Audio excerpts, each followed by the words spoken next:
Bueno, pues lo primero que te queremos preguntar es, ¿cómo empezó tu afición por los cetáceos? Bueno, pues empezó al final de la carrera haciendo una campaña de intermareal que tenía como objetivo recoger invertebrados, pues allí encontramos unos delfines varados, ¿no? Eso fue en el año 89, creo recordar, 80, sí, por ahí, ¿no? 88, 89.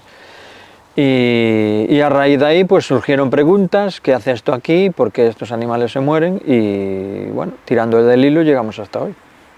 Creo que empezaste como ilustrador científico, ¿o me equivoco? Sí, sí, claro. Yo en ese momento estaba haciendo trabajos de ilustración científica para el Departamento de Biología Animal de la Universidad de Santiago, y habíamos ido precisamente a esa campaña a recoger material para completar, pues digamos, un catálogo de fauna intermareal que yo estaba ilustrando en ese momento.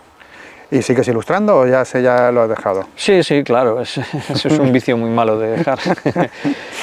Hago distintos tipos de ilustración, tanto humor como cómic, y después ya ilustración científica y naturalista, y bueno, esas distintas facetas pues me van ocupando la mano, por así decirlo, y el lápiz. ¿Ya has mezclado alguna vez el humor y la parte medioambiental, o es difícil? Bueno, no muchas veces, no muchas veces. Debe ser un poco así de división de personalidades o algo así, entonces no es fácil mezclarlas. Bueno, ¿cuáles son los mamíferos marinos más habituales de ver aquí en Galicia? Sí, aquí lo más fácil de encontrarnos son cetáceos, ¿no? Sobre todo delfines. Pero bueno, tenemos registrados más de 23 especies de cetáceos, 6 especies de focas y otras 5 de tortugas marinas, o sea que la fauna marina amenazada pues es una amplia variedad de especies. Lleva entonces más de 30 y tantos años, ¿no?, dedicándote a los cetáceos. Sí, efectivamente. Imagino que habrá algunos que hasta lo conozcas por el nombre, ¿no? Muchos. Sí, muchos. Las orcas y muchos de los delfines mulares también. ¿Y tú crees que ellos te conocen a ti también? Algunos sí, ¿Sí? algunos sí. Por ejemplo, Confi, el delfín solitario, pues sí, porque, bueno, digamos que tenemos que entrar en contacto con él para ver cómo está. En su momento, cuando lo arponearon para intentar, bueno, asistirlo y todo eso, entonces, pues bueno, quieras o no, si un perro que pasas un día por delante de él, pasas 15 días o un mes después y te conoce, un delfín que pasas varias veces delante de él te conoce seguro. ¿Cuál es la historia? Que pasamos por allí y lo vimos. Manoliño, ¿cómo se llamaba el delfín? Nosotros le llamamos Confi, porque Confi. No nos gusta ponerle nombre de personas a los animales. ¿Y cuál es la historia? Porque estaba siempre solitario, ¿no? En la misma Sí, ría. es un delfín solitario, esos delfines son expulsados de la manada.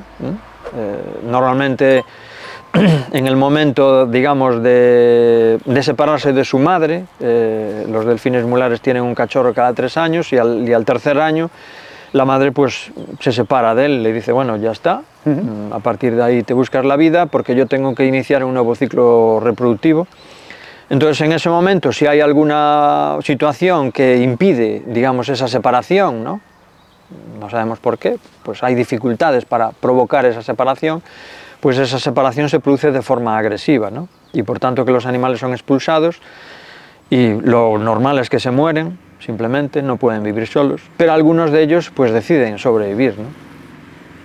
No hay futuro, pero que os jodan que sigo vivo, es lo que nos dice Confi, ¿no?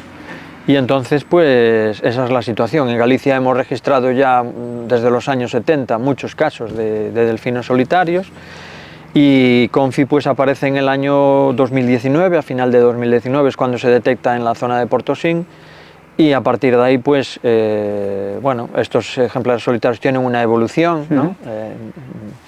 De búsqueda de socializar con otros seres vivos, y en este caso con los humanos, y esa es la evolución lógica que siguen, que en el caso de Confi se vio precipitada porque pues una persona lo tocó, rompió su burbuja de cristal, y a partir de ahí pues se precipitó mucho la cosa, ¿no?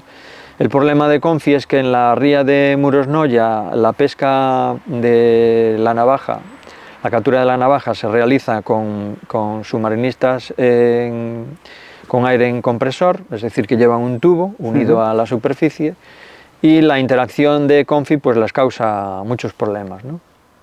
En algunos casos pues con algunas situaciones bastante críticas, y eso llevó a que hace un año ahora justo, al final de octubre del año 22, pues le clavaran un arpón de 120 centímetros en un costado, y eso pues llevó a la puesta en marcha de un mecanismo para intentar capturarlo, quitárselo, y todo eso no fue posible, pero aún así, bueno, la manipulación que hicimos del arpón llevó a que él consiguiera quitárselo, ¿no? De allí a unos días, unos 15 días aproximadamente. Y ahí sigue. Ah, ¿sigue todavía? Sí, claro. ¿Y sigue teniendo interacción con los humanos? Sí, sin duda. Tiene que ser muy difícil, ¿no? El mezclar, digamos, la gente que está en el sector pesquero con la gente que está, digamos, en la conservación. Es muy difícil hablar con ellos y llegar a... No te va a hacer un acuerdo, pero... No es difícil, no. A ver, obviamente cada uno tiene su punto de vista, y el sector productivo marino es un sector esponja, que llamamos, ¿no? Es un sector esponja que basa su conocimiento en la experiencia.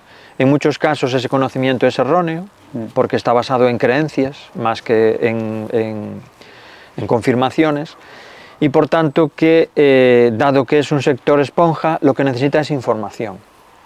Entonces nosotros ya llevamos muchos años trabajando con el sector productivo marino, trabajando a bordo con ellos, comiendo a bordo, durmiendo a bordo, cuando tenemos dinero, claro.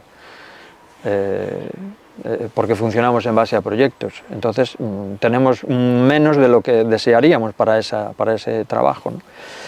Y la aportación de información que nosotros les damos pues es muy importante, ¿no?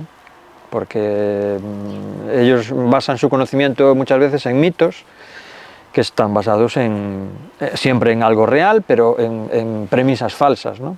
Y entonces pues nuestra labor es un poco ir rompiendo esos mitos, poniendo la realidad blanco sobre negro, y que ellos mismos pues aprendan de todas esas situaciones, ¿no? Tenemos un punto de conflicto que es la interacción de los cetáceos con la pesca, es decir, hay un mismo recurso que son los peces, sobre ese mismo recurso los humanos y los animales estamos comiendo, por así decirlo. Hay una interacción con resultado de dificultades en muchos casos para los humanos, pero con resultado de muerte para los animales, ¿no?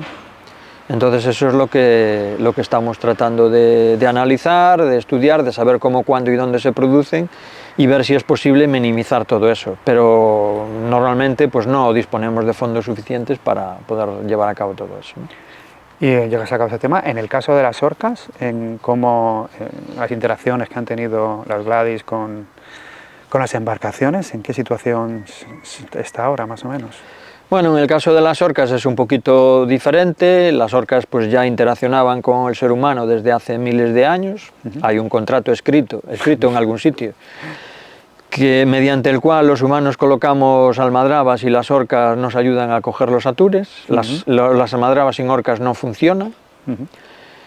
Después apareció la pesca de piedra perdida, una nueva técnica de pesca que se captura el atún en las zonas donde se alimentan las orcas. ¿Cómo es esa pesca? Que la conozco. Es una pesca de palangre en la cual se utiliza una piedra atada al final del palangre, se tira por la borda. Cuando la piedra va llegando al fondo le dan un tirón, se rompe, por eso se llama piedra perdida, y el palangre sube hacia arriba. Eso hace que de esa manera se capturen pues, los atunes de 200, 400 kilos en las zonas donde las orcas se alimentan, y por tanto que las orcas pues, iniciaron una nueva interacción que es la alimentación aprovechando esa pesca, que los humanos les llamamos robar atún, cuando realmente quienes están robando los atunes a las orcas somos nosotros, ¿no? Esas interacciones, tanto la de las almadrabas como la de la piedra perdida, no tienen nada que ver con el asunto de los veleros. Y desde el año 2020, la interacción entre orcas y humanos abre una nueva faceta que consiste en el contacto físico de las orcas con los barcos, ¿no? Entonces son animales muy grandes, son bruscos en sus movimientos, y eso hace pues, que provoquen daños y roturas, sobre todo en los veleros, ¿no? Porque, claro, todos queremos ir al mar, todos queremos ir en un Fórmula 1, ¿no? Si vamos en la carretera en un Fórmula 1, al primer bache ya lo rompemos. ¿Entiendes? Pero al mar todos queremos ir en Fórmula 1. Entonces los Fórmula 1 son pues, objetos y artefactos muy delicados. Y entre esas delicadezas está el timón, que es una pieza que sirve para mover el barco, pero es muy delicado. O sea, en un varadero de una patada puede romper un timón. Y las orcas lo rompen fácilmente. Y esa es la situación que vivimos con las orcas, ¿no? Desde hace tiempo. Pero es una zona Gladius, ¿no? Que ¿nos puedes explicar que es como una familia? Sí, la orca ibérica es una subpoblación que vive en las aguas de la península ibérica, es una subpoblación de la orca atlántica, y digamos que esta subpoblación está dividida en varias familias, en varios grupos familiares. De esos grupos familiares identificamos 35 ejemplares. Tenemos un catálogo de fotoidentificación que sacamos este mismo año con un resultado de 35 ejemplares fotoidentificados. Puede haber alguno más, alguna orca que sea menos fotogénica, que no se acerque tanto a las cámaras y todo eso, pero en todo caso no supera los 50 ejemplares. Esa es una población muy pequeña, ¿no? Las orcas se alimentan de atún básicamente y desarrollan pues, su migración entre el estrecho, aguas de Galicia, y se internan al océano y vuelven al estrecho. Y en esas zonas es por donde pues, se producen ese tipo de interacciones con las embarcaciones, ya digo, con esa nueva modalidad que es el contacto físico. Las interacciones ya existían anteriormente, ¿no? La interacción, digamos, que es el resultado de la reacción de un animal frente a una embarcación. Puede huir, como hacen las marsopas, como hacen las ballenas, o puede acercarse, como hacen los delfines, ¿no? Y en este caso, pues, las orcas se ven atraídas por esas embarcaciones y las tocan. El origen de esto no está claro, no sabemos cuál es el caso número 0, pero elaboramos 2 hipótesis que podrían explicar esta situación. Ya desde el primer año había 9 orcas implicadas en las interacciones, de las cuales 2 eran adultas y una tocaba físicamente, mientras que la otra era simplemente observadora. Y entonces una hipótesis es que sea un comportamiento autoinducido, es decir, que ellas inventen un nuevo comportamiento y lo repitan. Eso ya lo conocíamos en otras partes del mundo y nos coincidía con el modelo, con el perfil, digamos, de las juveniles, pero no con el de la adulta. Y otra hipótesis es que ese ejemplar adulto pudiera haber vivido, sufrido o observado, digamos, una situación aversiva con un velero en concreto y se centre mucho en ese barco. Y para evitar, digamos, que se repite esa situación, pues que el animal intenta detener la embarcación. Eso es un poco las 2 hipótesis, no sabemos cuál es la verdadera, pero en todo caso podría ser una combinación de ellas, en las cuales, si es verdad que este ejemplar tiene ese comportamiento, las otras se limitan a imitarlo, porque es algo muy importante, que hace alguien muy importante de su sociedad, y desconocen ya el objeto del mismo, ¿no? Las orcas no están enfadadas, ni son agresivas, ni nada. Puedes ver los vídeos que quieras, que hay un montonazo en la red, y verás que son animales que están realizando lo que hagan tranquilos. Entonces yo les digo a los marineros, a los navegantes, por favor, no las enfadéis, porque si orcas contentas están haciendo esto, imagínate lo que harán las orcas enfadadas, ¿no? Nuestra recomendación es siempre parar el barco, porque el propio movimiento del barco lo que hace es excitar y motivar a la competición. Entonces, lo que intentamos es reducir motivaciones. Entonces, ¿cómo reducimos motivaciones? Pues parando el barco, ¿no? Sabemos que eso no funciona siempre, sabemos que funciona aproximadamente un 60% de las ocasiones, pero los navegantes, al no funcionar siempre, consideran que no funciona. Y no hay nada que funcione siempre, no hay nada que disuada a los animales a acercarse a los barcos, porque son animales poderosos, y ellos lo saben, por tanto que no van a disuadirse fácilmente. ¿Es fácil identificarlas? O sea, no es fácil identificarlas. Las identificamos en base a las marcas de las aletas y en base a las marcas sobre todo de su parche ocular. Pero hay que hacerlo siempre en base a las fotografías. Hay muy poquitas orcas que podamos identificar, digamos, a simple vista, ¿no? Creo que has tenido también algún encuentro con alguna ballena, no me acuerdo ahora de qué tipo es, aquí en la ría. Eso ocurrió en el año 2003, cuando todo el mar estaba patas arriba, después del vertido del Prestige, y pues las yubartas son unas ballenas que están al borde, que estuvieron, ¿no? Esperemos que en este momento vaya cambiando un poco esa tónica, al borde de la extinción debido a la caza intensiva del siglo XX sobre todo, y en los últimos años se ven cada vez más, ¿no? Entonces, bueno, pensamos que eso puede denotar pues un poco una pequeña recuperación de la población europea. Y esas ballenas son muy curiosas, entran en los puertos, entran, bueno, en sitios donde no te las esperas, ¿no? Y de esa manera pues ocurrió pues una entrada de una yubarta en la ría de Pontevedra, pues creo que fue en febrero del año 2003, y claro, fue una cosa muy rara, nos llamaron a las 4 de la mañana y una ballena dentro del puerto y tal, y dijimos, bueno, mira, ahora estamos durmiendo, ya iremos mañana. Y efectivamente, cuando fuimos mañana, salimos con la lancha de protección civil a ver qué pasaba, porque era una cosa tan rara y más una yubarta, y el animal se puso a saltar en la proa, ¿no?, de la embarcación. Entonces dijimos, mira, mal no estará. Si no es un animal que está saltando de esta manera, mal no está. Y nada, estuvo ahí un mes, comiendo todos los días, llegaba pues a las 7 de la tarde al puerto de Marín, comía en una zona que había un desaguadero y por tanto muchos pescados, muchos múgeles, y a las 3 de la mañana se marchaba, daba unos paseillos por el día, a las 7 de la tarde del día siguiente estaba otra vez allí todos los días, y así durante un mes. Y luego ya se fue y no se supo, no sabes nada. Sí. En el caso de la contaminación por residuos, ¿cómo afecta a los plásticos a los cetáceos?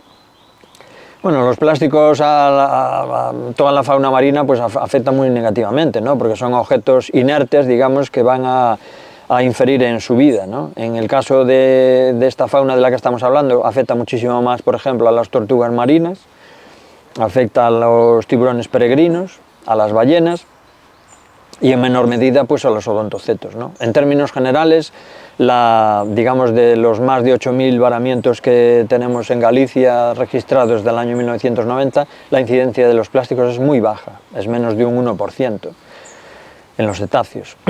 En las tortugas ya digo que es mucho más. Posiblemente todas las tortugas que recojamos de aquí en muchos años tienen plásticos en su interior. De hecho, ni siquiera las soltamos de forma inmediata, pasan durante 15 días como mínimo en medio artificial controlado para que expulsen todos los plásticos que tienen en su digestivo, ¿no? Pero en el caso de los cetáceos la incidencia es baja.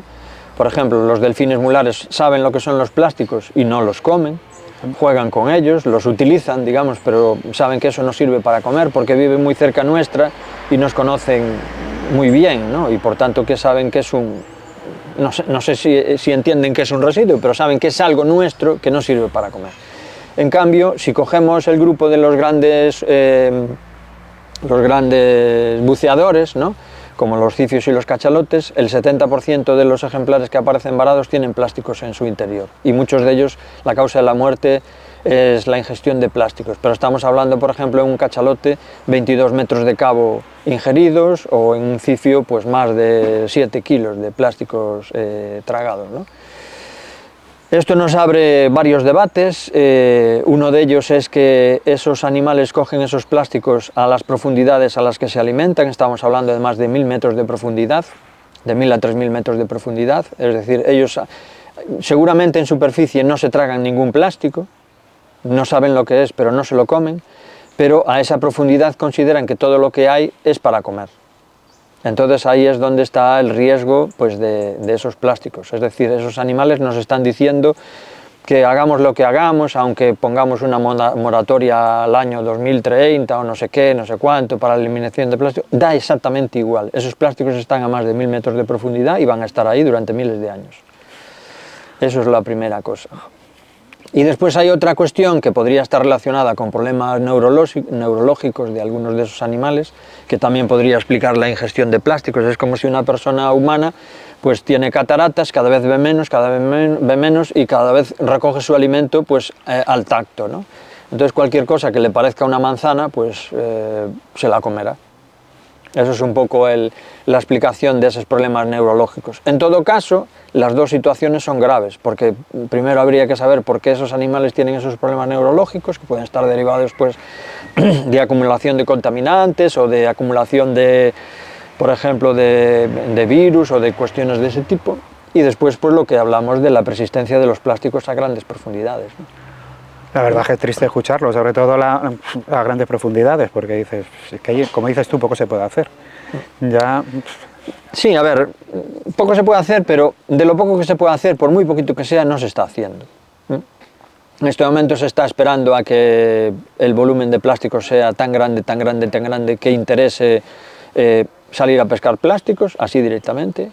En este momento cualquier arrastrero aquí en Galicia levanta 400 kilos de plásticos del mar todos los días, cada vez que arrastra, cada vez que levanta el copo, y esos plásticos todos vuelven al mar. Ah, ¿lo van a echar al mar? Claro, vuelven al mar, porque eso no está previsto. O sea, hasta tal punto que si un barco trae una red a puerto, conocemos casos donde fue multado.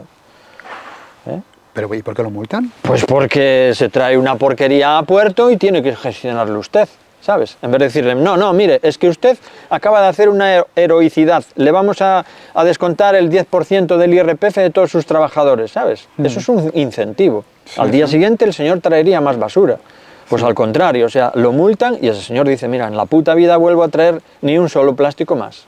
O sea, en este momento no está puesto para nada, por muchos que nos digan que no sé qué, que hay en todos los puertos un recinto donde se dejan los plásticos y los aceites. Puedes ir ahora con un temporal de fuerza 10 y olas de 8 metros, el agua pasando por encima de esos lugares y el viento llevándose todos los plásticos. Lo puedes ver perfectamente, como eso no sirve para nada. Eso es una mera cuestión estética, pero no se está haciendo nada de forma efectiva. Nosotros hemos propuesto ya desde hace mucho tiempo este tipo de medidas en colaboración con el sector productivo marino y no se nos ha escuchado, ni se nos ha aprobado esos proyectos ni nada. Otras propuestas que hemos oído ha sido, por ejemplo, poner un chip a las redes para identificarlas y que sepan de quién son. ¿Eso tendría algún sentido? ¿O? No. Sabrías que está la red en un sitio a 800 metros de profundidad y está bien saber dónde está, pero nadie la iba a ir a buscar. Eso no lo va a buscar nadie, salvo que le paguen, entonces sí. Claro, es que lo que te digo, se está esperando a que eso sustituya a los beneficios de la pesca, porque pesca ya no hay.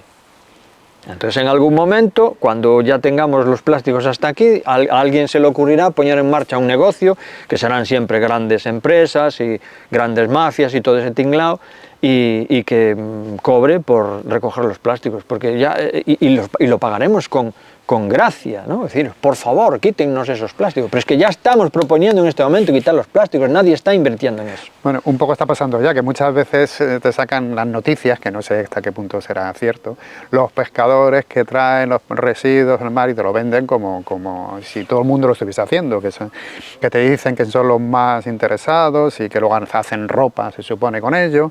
Eso es verdad, o sea, no podemos negar que eso ocurra. Pero eso, desde el punto de vista del conjunto, es una pequeñísima parte. Es una muy pequeñísima parte. Entonces, lo que necesitamos es, digamos, una actividad de impacto, que saque muchos plásticos del mar. Y por muchos que saque, aún van a seguir los plásticos a más de 1000 metros de profundidad. Sí, sobre todo también cortar el grifo para que dejen de entrar tantos plásticos también al mar, que eso también es necesario. En el caso de las tortugas, ¿por esta zona vienen muchas tortugas? ¿O? Las tortugas pasan por aquí en su camino desde el Caribe hacia el Caribe. Es decir, funcionan a través de la corriente del Golfo, es una cinta que lleva pues, el agua a lo largo del Atlántico y las tortugas viven en esa cinta. Por tanto, que todas no, pero un porcentaje muy amplio de tortugas que nacen en el Caribe y dentro de 15 años vuelven al Caribe, o dentro de 30, pasan por aquí. ¿Y puede darse el caso que tortugas u otros animales marinos aprendan en el futuro a reconocer el plástico? No. Algunos animales marinos sí, pero las tortugas no, porque las tortugas son reptiles primero, por tanto que son animales que tienen menos capacidad de consciencia que otros, que los mamíferos, por ejemplo, y su alimento son animales invertebrados de cuerpo blando y muchas veces transparentes, por tanto que no hay forma de diferenciar para ellas un animal transparente de un plástico. Los plásticos se mueven entre aguas igual que se mueven las alpas o que se mueven los tunicados o que se mueven las medusas. Por tanto que no hay forma, están verdaderamente atrapadas en ese juego. Y luego también les afecta mucho las redes, ¿verdad? Sí, claro. Las redes y las líneas les afecta porque ellas se... A ver, las tortugas buscan sombra. Por tanto, que si hay una red flotando, se meten debajo. Ya está liado. Ya está liado porque la red tiene trocitos de cabo, no sé cuánto y tal, la tortuga se mete debajo y está nadando, y está nadando, y está nadando y termina enredándose. Hemos recogido tortugas que llevaban a rastro pues, redes que pesaban mucho más que ellas, mucho más.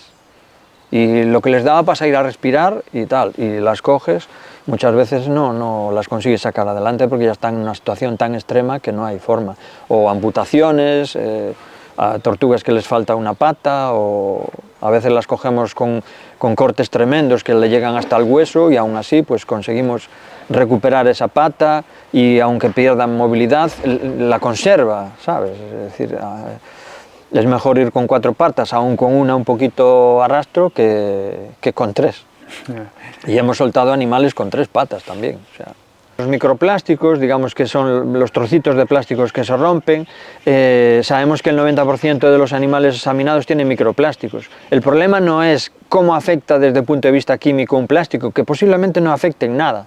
El problema es que un plástico en el mar es un imán y atrae toda una serie de componentes que quedan pegados a él. Eso es lo que puede afectar desde el punto de vista químico a los organismos. Las sustancias que están pegadas desde el punto de vista eléctrico, por así decirlo, a los plásticos. ¿Cuánto tiempo llevas con los varamientos? Que no lo sé. Desde el año 90. Desde el año 90 lleváis ya. ¿Y sí. cómo ha sido la evolución del 90 ahora? A ver, antes del año 90 había una media de 30 a 35 ejemplares varados al año. Eso es lo que intentamos averiguar, si eso era así o no, y entre el año 90 y 95 ya pasamos a 100.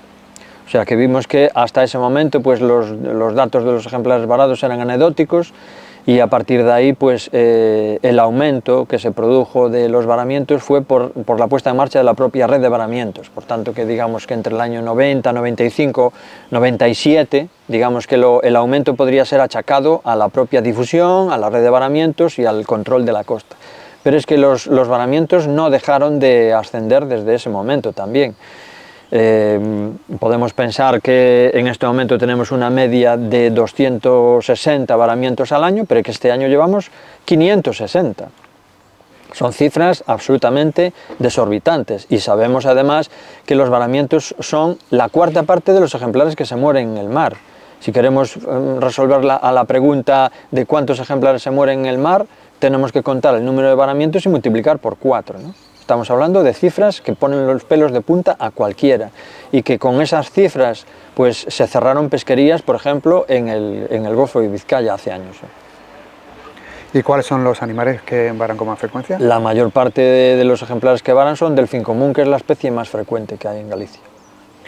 Y cuando yo, por ejemplo, nosotros hemos llamado alguna vez, te llamamos, y ¿qué se hace, qué soléis hacer después que recibís un llamamiento? Sí, cualquier llamada trasladada a través de 112 pone en marcha el protocolo de actuación. A partir de ahí, en base a si el animal está vivo o está muerto, pues ponemos en marcha pues, diferentes actuaciones, ¿no? En el caso de que esté vivo, para las tortugas pequeñas, tortugas comunes, y para las foquitas grises tenemos capacidad de recogerlas y rehabilitarlas, pero para las focas grandes o para las tortugas grandes o para los cetáceos no hay posibilidad de trasladarlos a medio artificial controlado, por lo tanto que la única opción es devolverlos al mar, ¿no? El 10% aproximadamente de los ejemplares varados en un año son ejemplares varados vivos. Y aproximadamente una vez liberados el 50% no vuelven, ¿no? A pesar de todo. Entonces esa es la actuación que se hace con los animales vivos. Con los animales muertos lo que se hace es recoger datos y muestras y coordinarse con los ayuntamientos para la retirada, al menos de aquellos lugares más accesibles, porque la zona por donde estuvisteis vosotros es bastante inaccesible. Entonces muchos de los delfines varados en esas zonas, que hasta es difícil llegar, pero muchos de ellos pues se quedan allí y se destruyen de forma natural, es decir, forman parte del alimento de otros animales marinos, ¿no? o aves terrestres, etc. La mayor parte mueren por la pesca. Por eso te digo que estoy harto de discutir con los marineros, no, es que nosotros somos artesanales de pesca responsable. De eso nada, muchacho. Me lo puedes decir más alto, pero no más claro, porque no te lo creo, y te lo puedo demostrar. Los delfines muertos no mienten, ¿sabes? La administración nos dice, es que no hay capturas accidentales, nuestros observadores no observan capturas accidentales. Y yo siempre les digo, los delfines varados, muertos, no mienten. Porque un delfín vivo hasta te puede engañar, decir, no, es que estoy, pero... Los muertos no mienten. Y en todos estos años, claro, tú tienes una experiencia que poca gente tiene. Y ya sé que es muy difícil resumirlo, pero ¿cuál es el resumen que puedes sacar de cómo ha evolucionado un poco el sistema acuático o los en general? La conclusión es que cada vez va peor. La conclusión es esa, es decir, cada vez hay más mortalidad por enfermedades, más mortalidad por captura accidental, la marsopa está al borde de la extinción, cada vez las hembras son adultas más jóvenes, hay un estrés poblacional tremendo, hay otras especies también que llevan ese mismo camino, de forma más silenciosa porque sabemos menos de ellas, como el delfín gris. El delfín mular es una especie que más o menos está en equilibrio, es decir, que los que nacen son los mismos que los que mueren en cada año, pero este año hubo una mortalidad de cachorros tremendo, eso va a tener consecuencias en los próximos 5 o 10 años. En fin, la situación es mala, sin paliativos. ¿Y cómo lo llevas a nivel personal? ¿Te afecta o ya después de tantos años ya estás un poco, ya tienes callo, por así decirlo? Sí, claro, afecta, sin duda que afecta. Lo que pasa es que muchas veces, pues, por muy afectado que estés, al día siguiente tienes que volver a salir. Tenemos un varamiento de, yo qué sé, 22 calderones tropicales como tuvimos, un drama tremendo, todos muertos, no sé qué y tal, y al día siguiente pues tienes que volver a salir. Tienes un delfín vivo aquí en Bayona que tienes que ir a atender no sé cuánto y tal, y cuando vuelves tienes otro, o sea, es que no te da tiempo a llorar nada, o sea, no puedes. Qué triste. ¿Qué medidas te gustaría ver que tomen las administraciones así, o qué cosas fáciles se podrían pedir a la administración que tome? En este mundo no hay cosas fáciles. Las administraciones tienen que ser valientes y tomar determinaciones. Es su responsabilidad en todo esto. Es decir, nosotros somos meros ejecutores de algo, pero no es nuestra responsabilidad. Es nuestra responsabilidad individual, pero yo no soy responsable de la fauna protegida, es la administración. Si hago algo es porque la administración me deja hacer, pero es su responsabilidad. Y por tanto que es su responsabilidad aportar los medios y todo para que esto se pueda llevar a cabo, porque si no, lo contrario es una irresponsabilidad. Desde el punto de vista individual hay muchas cosas que se puedan hacer, pues tomar conciencia, usar menos plásticos, ya no digo no usar ninguno porque es imposible, y colaborar en la medida de lo posible con la red de varamientos, daros los avisos, los marineros que entreguen los animales si es posible, aunque estén muertos, con una finalidad científica y todo eso, pero las soluciones a grande escala tienen que ser de las administraciones, no hay otra vía. Es que las medidas ya están escritas, no hay que inventar nada, no hay que inventar absolutamente nada. Hay medidas de protección de la naturaleza, medidas de conservación, los catálogos de especies protegidas, o sea, está todo ya escrito, aplíquelo, no hay más que aplicarlo. Y ya una vez que lo aplicas dices, pues esta medida se me queda corta, pero es que ni siquiera estamos exigiendo nuevas medidas que nos lleven al mundo de Yupi. Estamos exigiendo que se cumpla lo que está acordado, porque las reformas legislativas que está habiendo ahora en este momento lo que hacen es recortarnos los avances que conseguimos meter desde el punto de vista legislativo hace años. O sea, no son reformas para mejorar la normativa, son para recortar la normativa.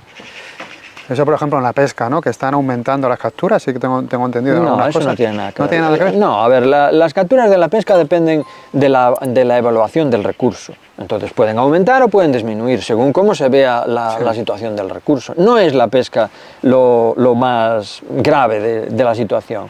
Lo más grave es que sobre una situación que está enlodada, donde hay X, no sé cuántas amenazas, aparece una nueva más.